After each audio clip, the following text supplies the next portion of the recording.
got there yet, but yeah. So take the light from here. and then you use this little. Yeah. And then when you're done, you pull it back. Pull it back. Got it. Okay. Yeah. Thank you.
We recognize that CVUUS gathers on the land seized from the Western Abenaki people by European colonizers. We respect the Abenaki's spiritual relationship to the land and waters of the Champlain Valley. We are committed to building a peaceful and more just relationship with them and to promoting knowledge about their history and their culture.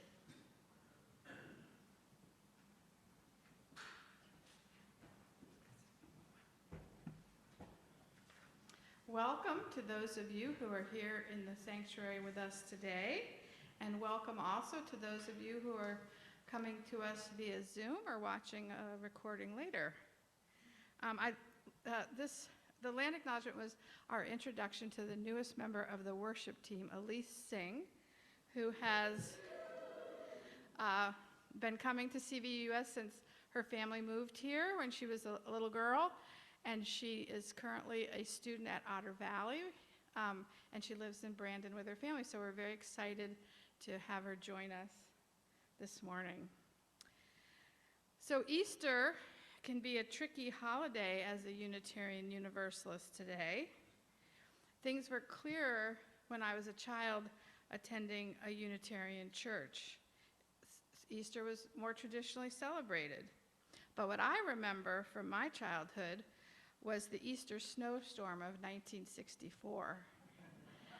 Now that was only 7 inches, I learned when I Googled it, and my recollection is confused with the blizzard of '68 when the city of Chicago was closed down for 3 days.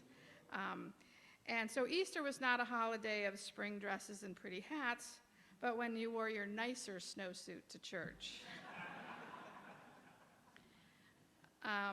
At my apartment, there were Easter baskets and hunting for eggs, color-coded jelly beans, so we each had the exact same number, and chocolate Easter bunnies.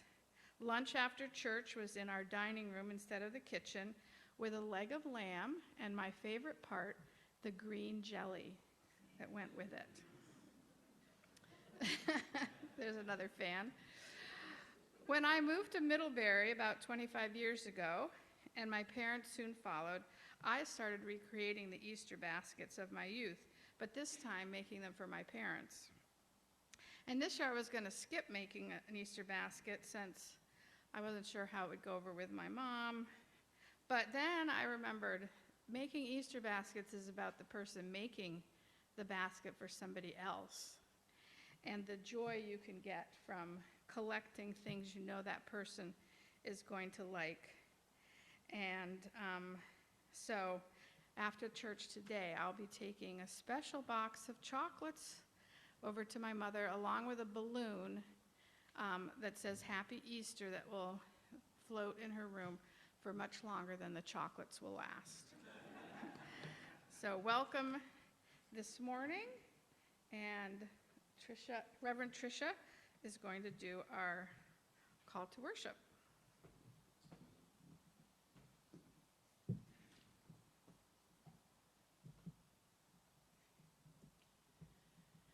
So speaking of traditions on Easter, which are, as Ellen says, a little complicated sometimes for us, the call to worship this morning is my favorite call to worship on Easter. It is a poem by E.E. Cummings, who, in case you didn't know it, was a Unitarian. His poem, it's actually in the back of the hymnal if you want to follow along. I thank you, God, for most this amazing day. I thank you, God, for most this amazing day, for the leaping greenly spirits of trees and a blue true dream of sky, and for everything which is natural, which is infinite, which is yes. I who have died am alive again today, and this is the sun's birthday. This is the birthday of life and of love and wings and of the gay, great, happening, illimitably earth.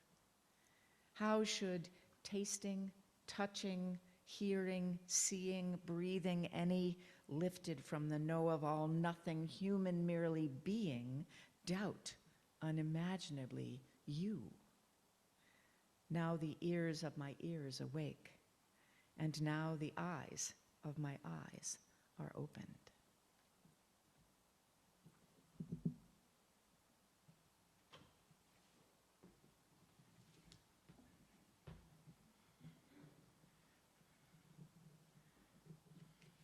So the chalice lighting is slightly different today. Ollie's going to light the chalice. And the chalice lighting is going to be a little call and response between me and Elyse. And then you are going to join in after she says daffodil. And what appears in your order of service and will appear on the screen is your part that you're going to say after we give you the intro, okay? All right. So you go ahead. Here's yours.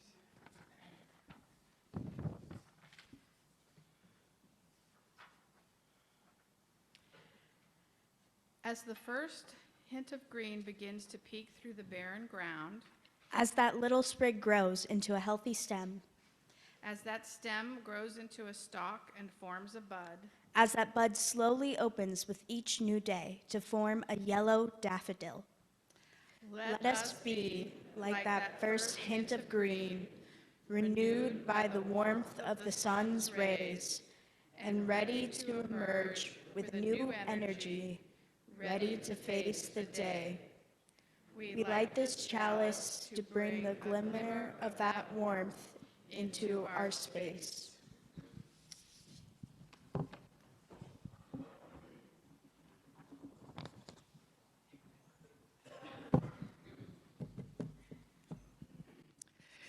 And the first hymn is a little unusual too. Well, it's very usual and not at all usual in the combination of the verses that we're asking you to sing.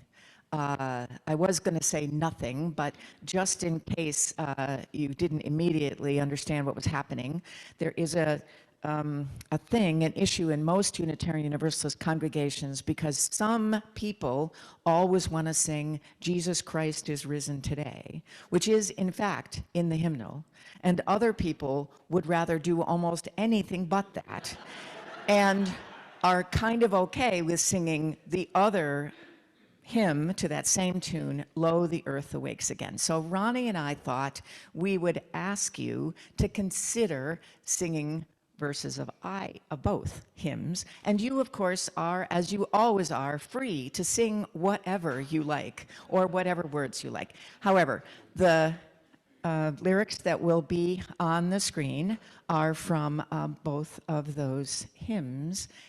And the reason it's called Easter Hymn is, in fact, the name of the tune. All the tunes that we sing actually have a name, and both of them are called Even Lo, the Earth Awakes Again, Easter Hymn. I would invite you all to rise as you are able and willing and join in our hymn.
But nevertheless, we're going to get into this. I would love it if you would help me and each other talk about what you think Easter is. I don't think I have any children. The kids are all, oh yes, we do have a couple, mostly getting ready for fun after the service. So, who's brave enough to say what Easter means to you? Renewal, a wonderful word, and very multi-purpose, isn't it? Yes, Rosalie. Spiritual reawakening. Easter, spiritual can't seem to say it. Reawakening. Thank you. Yes. Candy. Easter definitely is candy, in my mind anyway. Yes.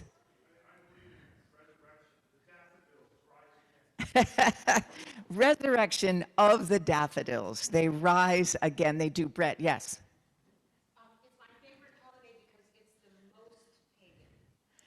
Oh, my goodness. It is Brett's favorite holiday because it is the most pagan. We have something to celebrate that is all around. Yes, we do. And interestingly, I would think, I might say, it is also the most Christian, which is deeply confusing. Yes. Yes. It reminds me of family. Okay, one thing that you really like about family and Easter is love. Good. Great. Thank you for that. Yes. Easter. Dyeing eggs. Yeah. How many of you are serious egg dyers? Because I am not. I've always felt kind of inadequate. So, Margie, will you do a workshop for us in dyeing eggs? Good. Excellent. That's great. So, what do you know, or what do you remember from when you were younger, perhaps, about the story behind the Christian holiday of Easter? Just the high points. Yep.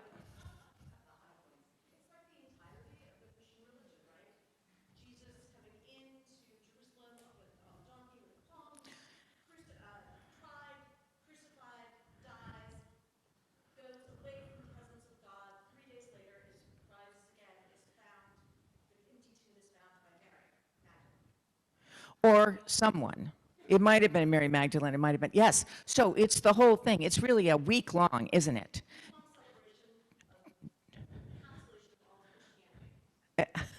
Or actually, I would wish that it encapsulates all of Christianity, yes.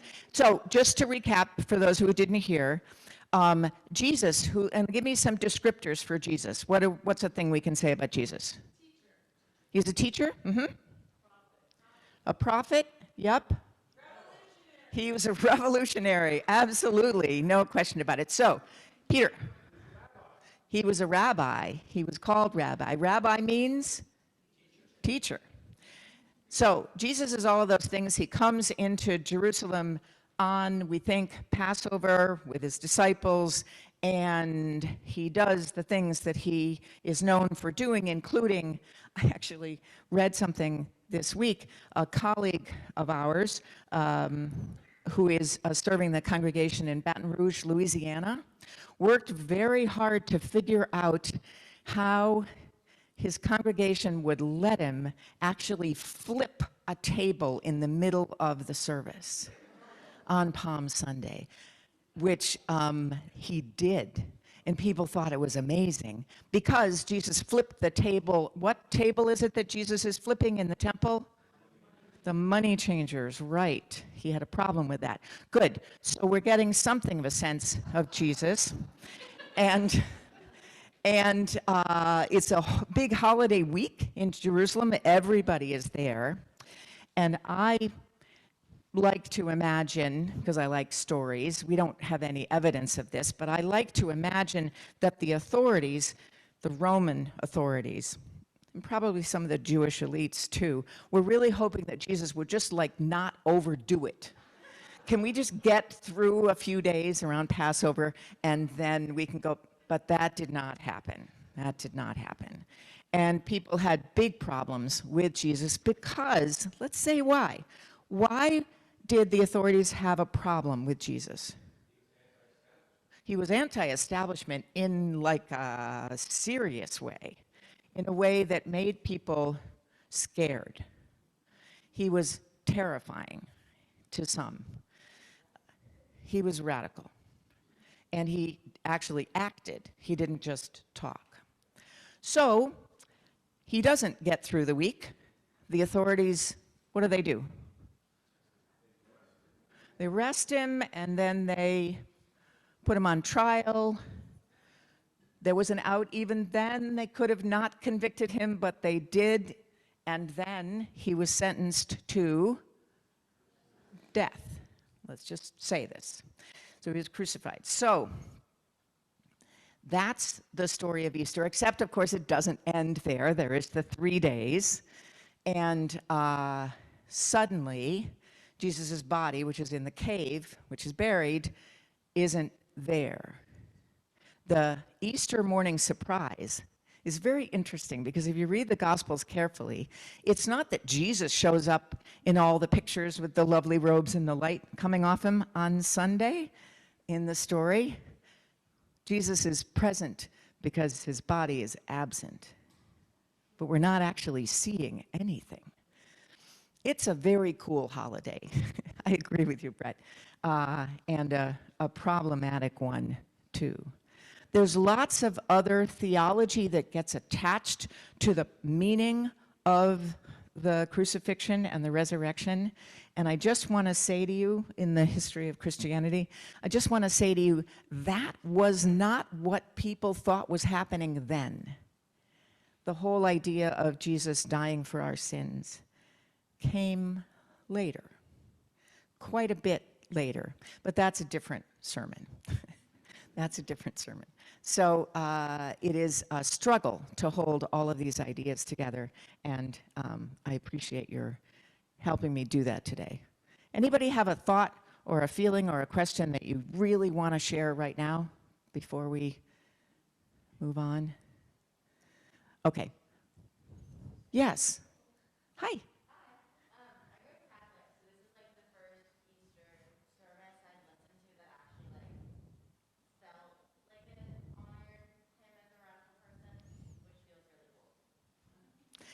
Thank you for that. So, Elyse, yes, if I heard you right, growing up as a Catholic, that's what you said, just like me, just like how many of us? A whole bunch of us.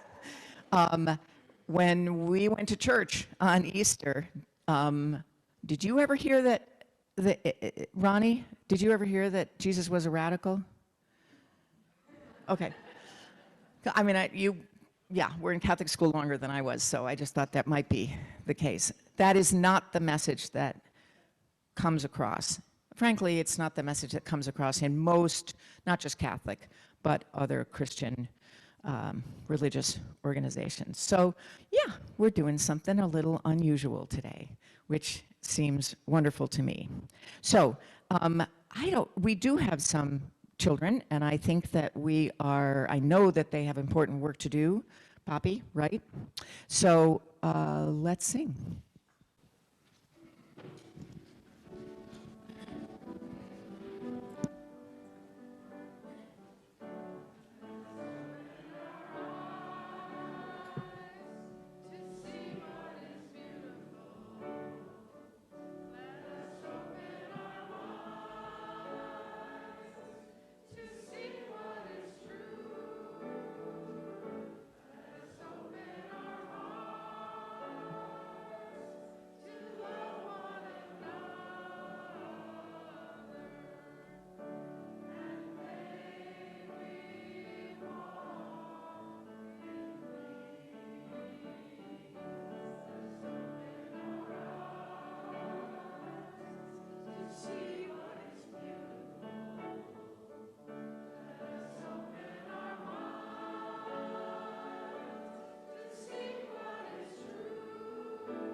we take up an offering every week to remember a couple of things, to remember that this congregation exists because of the faith and generosity of its people who are here today and also watching at a distance.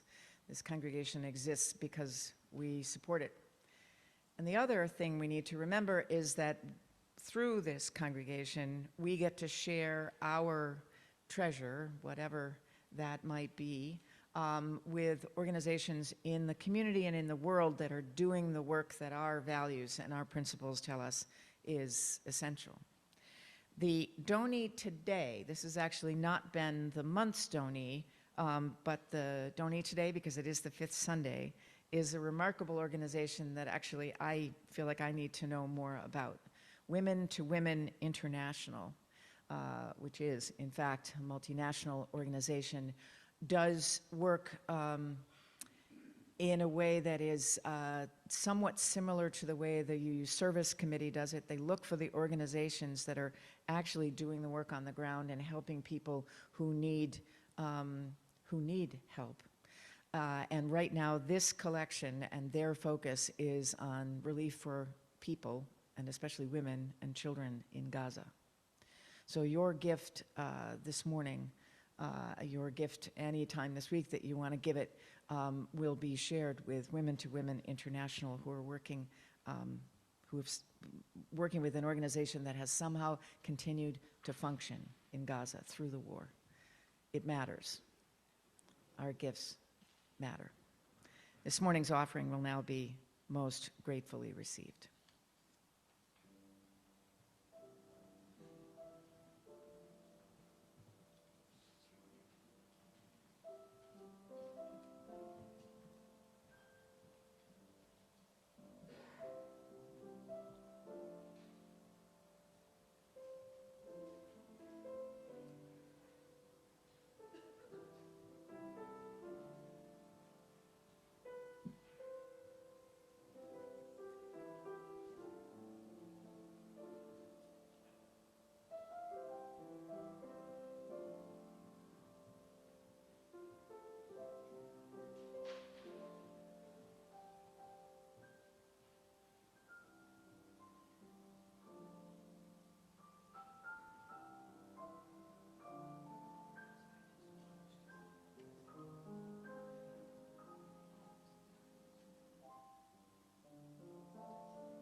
According to this congregation's lovely tradition, as the offering is received and the congregation sings, from you I receive, to you I give, together we share, and by this we live, you all are invited, if you're inclined to just turn and look and smile and greet the people around you, whether you know them or not.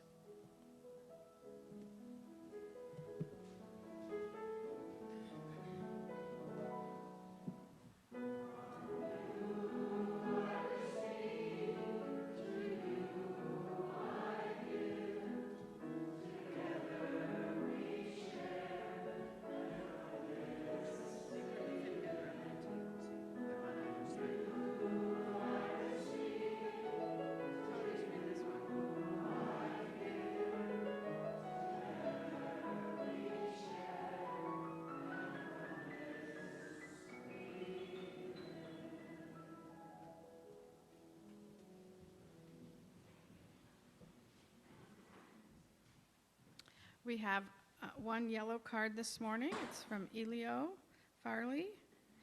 And they say, feeling immense gratitude this Trans Day of Visibility because I first entered this congregation 1 year ago.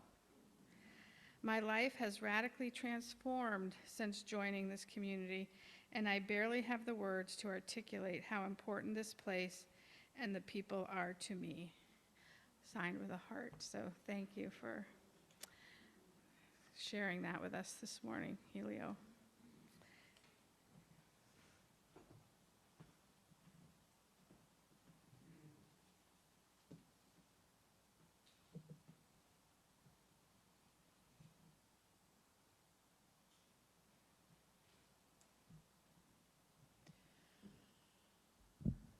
Would you join me, please, and one another in some moments of reflection, of quiet,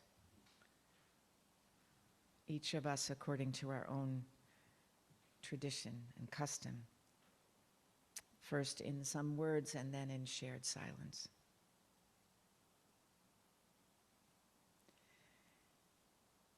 There is so much joy all around us. And it does seem as if there is even more pain and fear and grief. It does feel sometimes, friends, that we are floundering. Our world seems to have lost its way. And anger and fear and distrust, all of it for good reasons, well justified, seems to dominate. And in this darkness, still there is light. Sometimes it seems very small, but it is never gone. The light is love, and it is always there when we let ourselves feel it, always. Some call that light God. Some call it universe or Tao or kindness. Some don't call it anything. But all of us are restored in its warmth. We are meant, I believe, to find light, to make it brighter, not keeping it for ourselves, but sharing it wherever we go. Let us rest for a moment in the not quite silence we make together.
The reading today is as follows.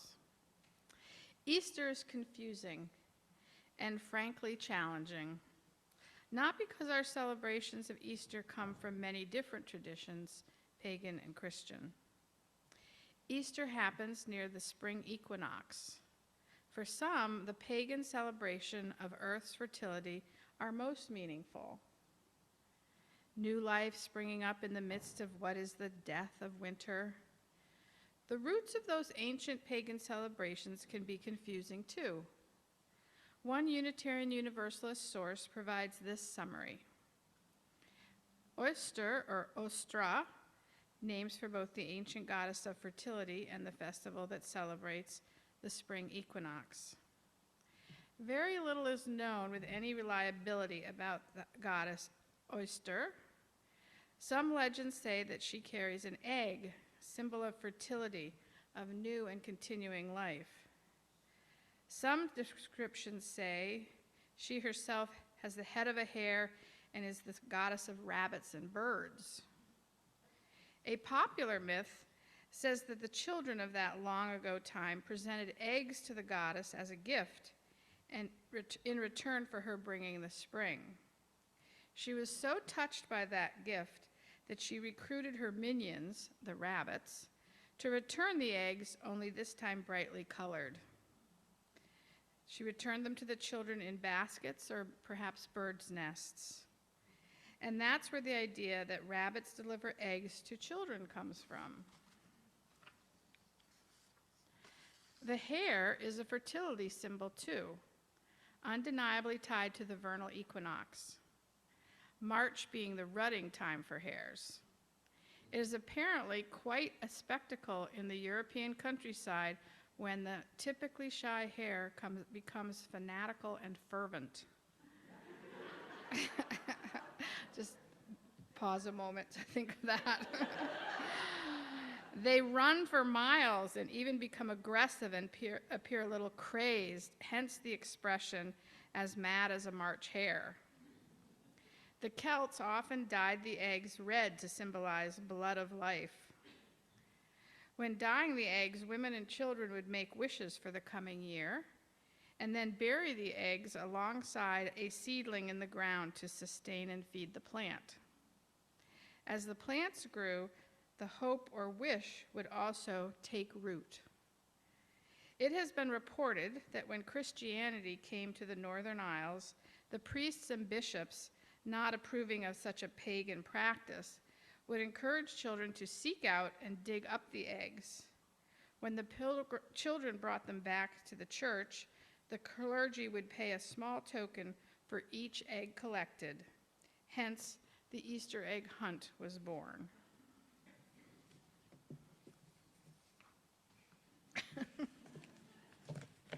Pagan holiday indeed.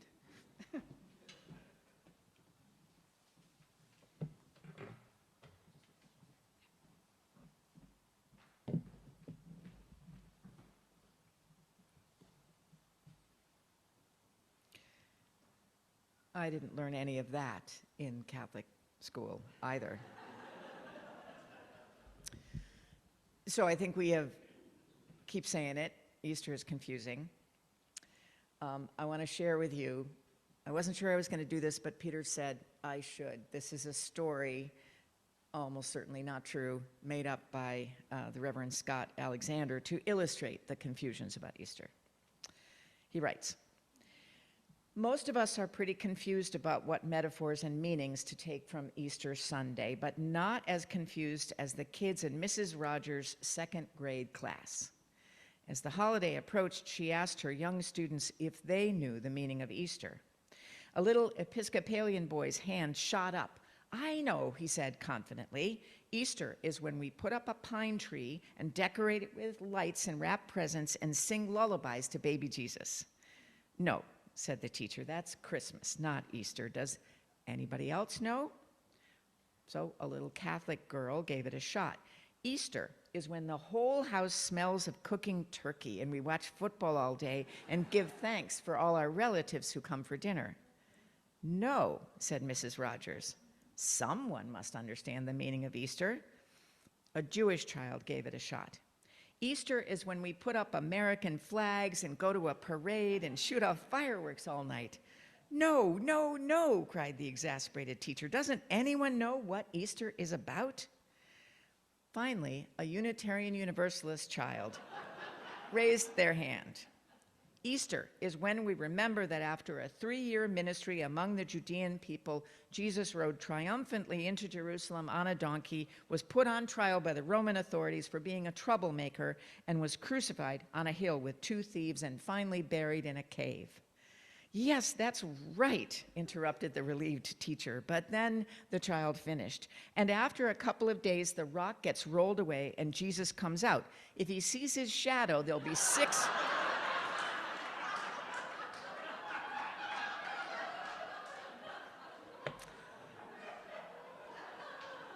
6 more weeks of winter, yes.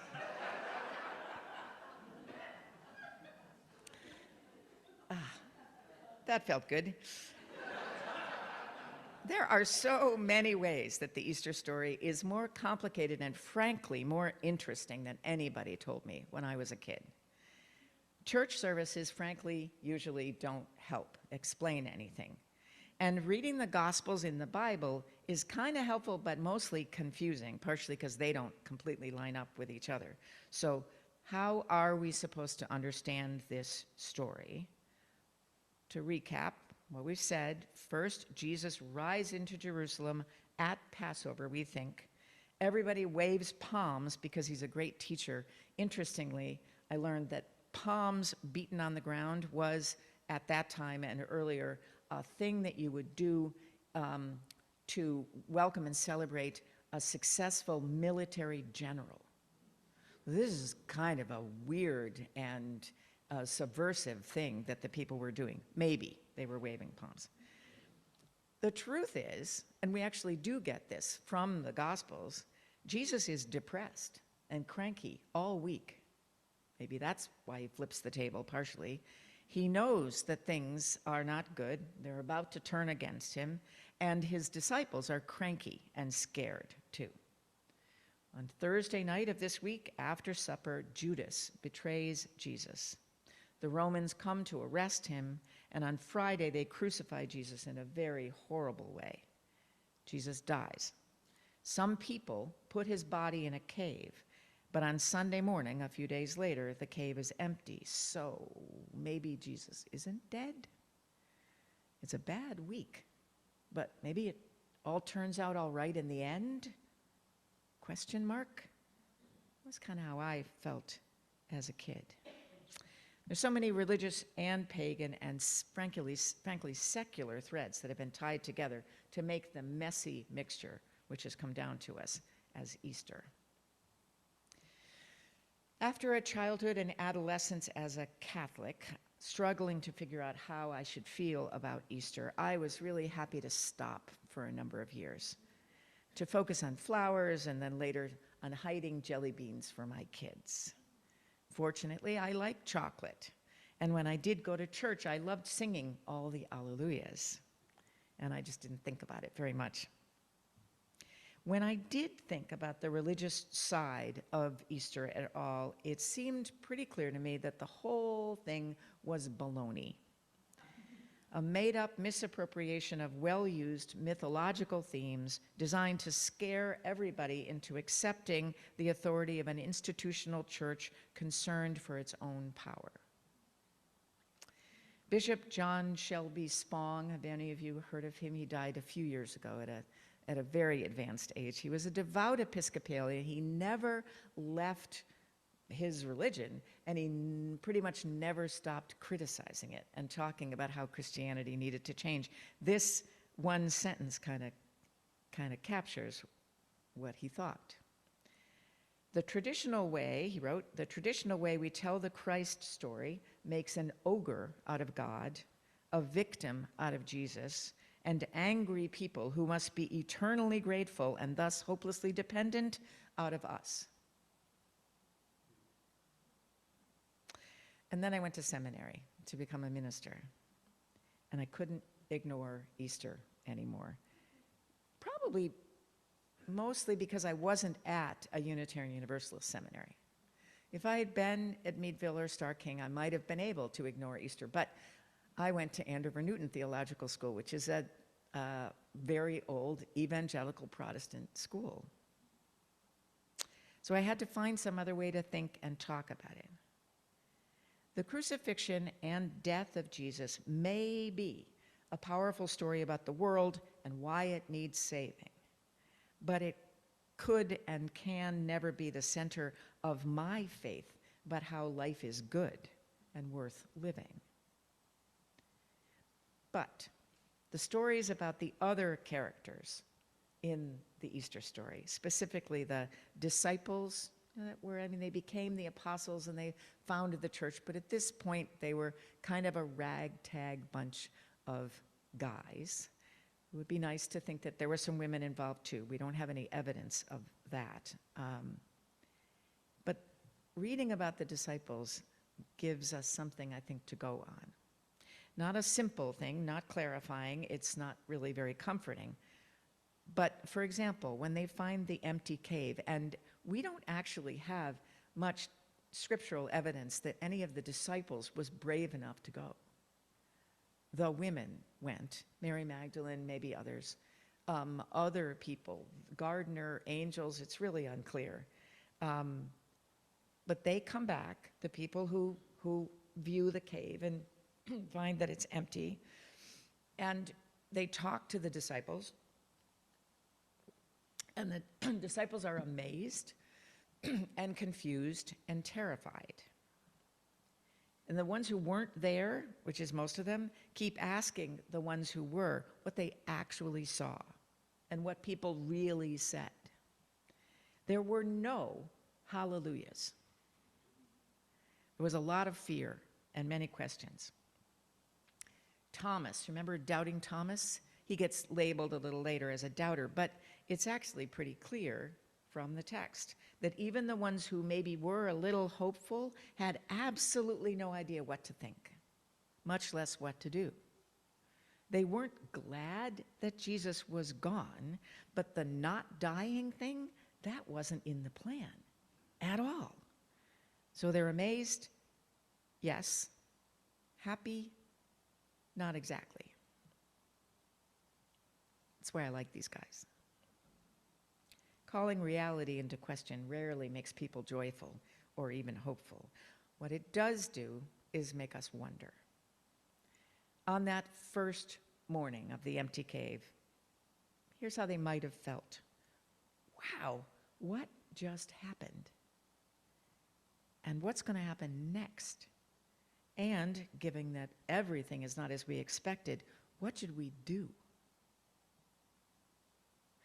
My favorite part of the Bible story is the episode on the road to the town of Emmaus. It's in the Gospel of Luke. Anybody remember this story? So there are two disciples walking along on that same day of the empty tomb, and they're just talking endlessly about what's happening or what has happened. And a man joins them and asks what they're talking about. And their response is to not be able to believe how out of it he is. Are you the only stranger in Jerusalem who does not know the things that have taken place, they ask? And the man replies, what things? The things about Jesus of Nazareth, who was a prophet, mighty in deed and word before God and all the people, who was handed over to be condemned and crucified. But we had hoped that he was the one to redeem Israel. Yes, and besides all this, they go on, it is now the third day since these things took place, and some women of our group astounded us. They were at the tomb early this morning, and when they did not find his body, they came back and told us that they had seen a vision of angels who said that he was alive. Some of those who were with us went to the tomb and found it, just as the women had said, but they did not see him. The man, of course, is Jesus, and they don't recognize him. They don't recognize him or begin to recognize him until they all sit down to eat together.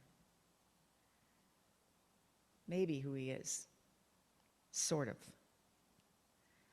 What I appreciate about the disciples is that they're clueless, and they're scared, and they care, And they love and they believe and they argue, especially about stupid things. I recognize that. Just like us. And in the end, they do change the world. Not in all good ways, but they do change the world because they believe in the world and in everyone and all of life, just like us. Wow, what just happened? What's going to happen next, and what should we do?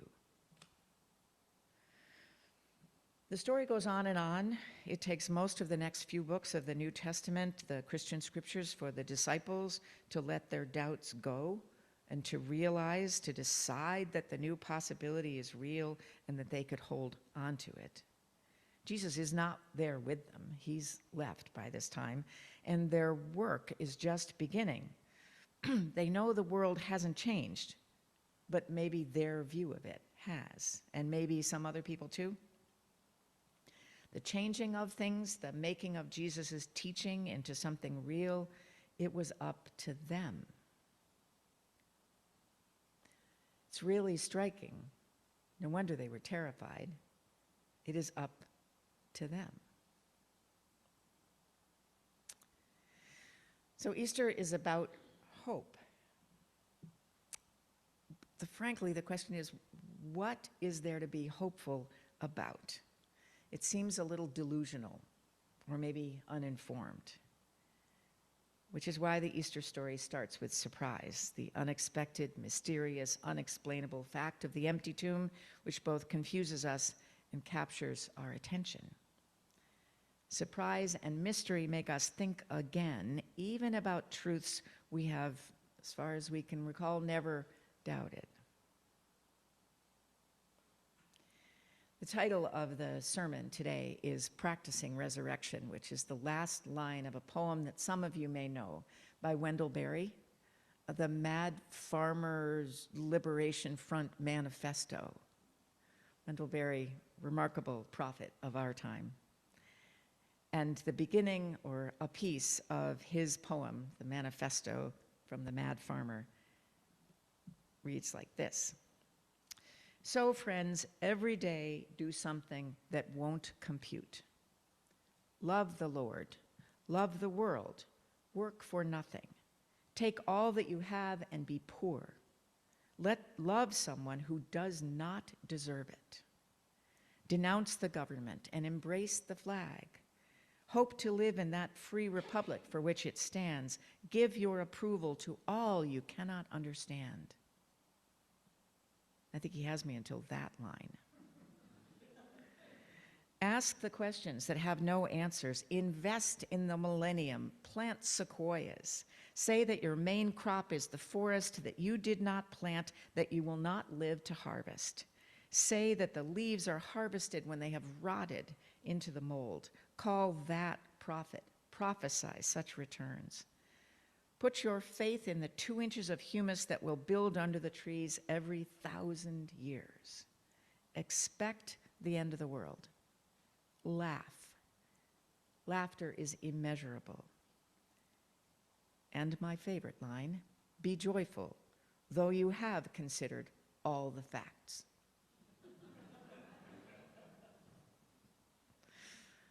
So Easter is about hope, though not the kind of hope that any rational person would practice. There was no reason to expect Jesus to rise from the dead. And what was all the suffering and the dying for? And what are the good people supposed to do? It is not a stretch to find parallels with our time. Our world is a mess. Injustice is everywhere. There's a lot of evidence all around us, and it's pretty hard to refute. It seems worse than it's ever been. The stakes have never been higher, and they've been pretty high before. Senseless violence and lies and the kind of fear that drives out any shred of compassion, those have always been part of human nature. And so has selfless courage and joy and beauty and mystery and the conviction that life and people are worth it all. It is wonderful that Easter this year is the only second ever officially proclaimed by the President Trans Day of Visibility. It was only last year.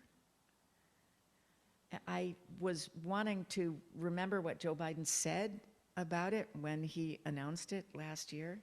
So I'm just going to read to you the first paragraph of the proclamation. Transgender Day of Visibility celebrates the joy, strength, and absolute courage of some of the bravest people I know, he said. People who have too often had to put their jobs, relationships, and lives on the line just to be their true selves. Today, we show millions of transgender and non-binary Americans that we see them. They belong, and they should be treated with dignity and respect. Their courage has given countless others strength, but no one should have to be brave just to be themselves.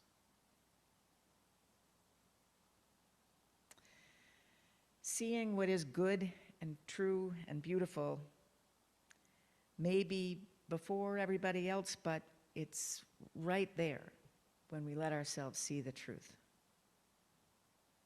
Storytelling has always been part of what we humans do to make sense of the questions, wow, what's happening, what will happen next, what can we do? And some stories are worth telling over and over, not because we forget them, but because we need to be reminded of the frankly subversive truths that people are capable of. We need the stories to feel inspired to unreasonable hope. So I'm going to end with just one little piece from a story that some of you know. This is, oh my goodness, what's the last book in the trilogy of the Lord of the Rings? What's the last one? The Return of the King. Thank you, thank you. This is a little dialogue between Sam Gamgee, remember Sam, and Frodo. And Frodo has reached the end of his capacity. He's just exhausted and depressed and hopeless. And he's been pretty awful to Sam, as I recall, many times, but I think right before this. And they're sitting there, and the fires of Mordor are right there to see and smell. And Sam says, "It's like in the great stories, Mr. Frodo, the ones that really mattered. Full of darkness and danger they were. And sometimes you didn't want to know the end, because how could the end be happy? How could the world go back to the way it was when so much bad had happened? But in the end, it's only a passing thing, this shadow. Even darkness must pass. A new day will come, and when the sun shines, it'll shine out the clearer. Those were the stories that stayed with you, that meant something, even if you were too small to understand why. But I think, Mr. Frodo, I do understand. I know now folks in those stories had lots of chances of turning back, only they didn't. They kept going because they were holding on to something." And Frodo asks, "What are we holding on to, Sam?" And Sam says that there's some good in the world, Mr. Frodo, and it's worth fighting for.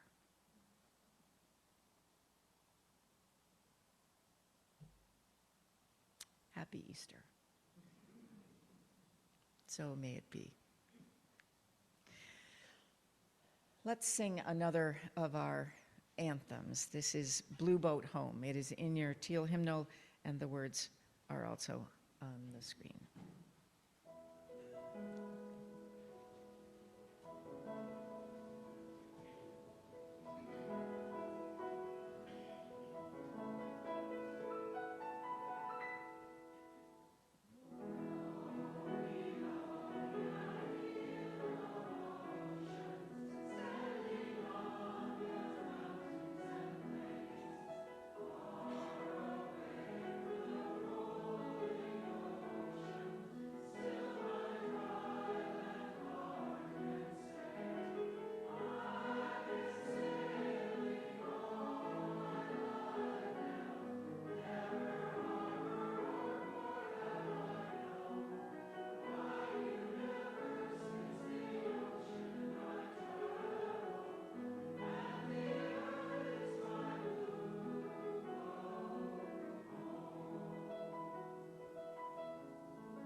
just a couple of things I want you to know before we end this morning.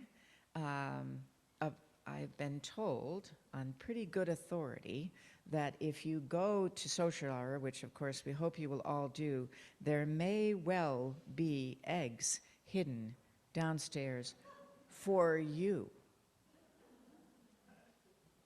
Just saying, the kids have been busy. So you should look. It is almost April. April starts tomorrow, if I'm not wrong. And a whole bunch of special things are going to be happening here at CVUUS in the month of April, and you'll be hearing about those very soon, including newcomers class. We're not calling them classes. Newcomers. Where is Elyse? I'm remembering we're not calling them classes.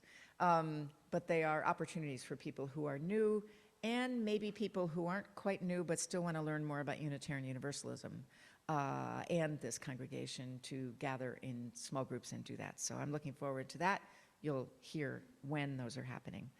And something you may not have heard, Ronnie, that man of so many ideas, when we were talking about April and what was happening, he said, you know, I've thought about doing a noontime concert midweek.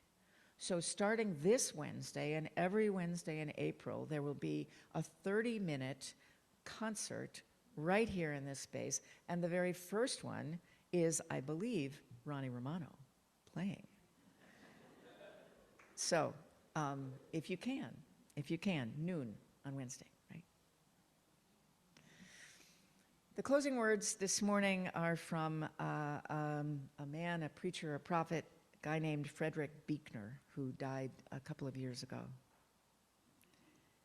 He wrote, "Today is a moment of light surrounded on all sides by darkness and oblivion. In the entire history of the universe, there has never been another day just like it. And there will never be another just like it again. It is the point to which all your yesterdays have been leading, the point from which all your tomorrows will proceed. Today, precious beyond imagination, is the only day there is." Go in peace.